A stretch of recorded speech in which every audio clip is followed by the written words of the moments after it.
প্রিয় দর্শক, সবাইকে এসএস রূপের পক্ষ থেকে আন্তরিক শুভেচ্ছা এবং স্বাগত। বন্ধুরা, এখানে দেখতে পাচ্ছেন আমার হাতে একটি লাউ এবং এখানে রয়েছে আরও একটি লাউ। প্রচুর ওজন, আলগাতে কষ্ট হচ্ছে। দুটি সংগ্রহ করা হয়েছে, আরও লাউ বেশ কয়েকটি এখানে রয়েছে দেখতে পাচ্ছেন। তো যেমনটি বলছিলাম, আপনারা ইচ্ছে করলেই আপনার উঠোনে অথবা ছাদের উপরে একটি দুটি চারা লাগিয়ে দিতে পারেন এবং সঠিক যত্ন সহকারে আপনারা নিতে পারেন। সঠিক যত্ন নিতে পারলে একমাত্র সম্ভব আপনাদের হাতে এরকম লাউ চলে আসবে। এই লাউটি আমি পেরেছি এখানে চালের উপরে উঠেছিল, আপনারা দেখতে পাচ্ছেন চালের উপরে ওঠার কারণে এমন সাদা হয়ে আছে।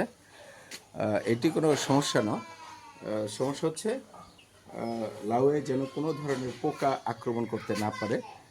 যেমনটি ধরুন এখানে বেশ কয়েকটি লাউ আছে, এরকম দেখতে পাচ্ছেন, ক্লোজলি দেখাচ্ছি, এরকম পোকা কামড় দিচ্ছে এবং বিভিন্ন কষ বেরোচ্ছে। এই লাউগুলি সহজে বেশি বড় হতে পারেনি। এই লাউটি কিন্তু অনেক বড় জাতের, কিন্তু অত বড় হতে পারেনি। তাই আপনারা খেয়াল রাখবেন, পলি করে দেওয়ার চেষ্টা করবেন ছোট অবস্থাতেই, তাহলে ভালো।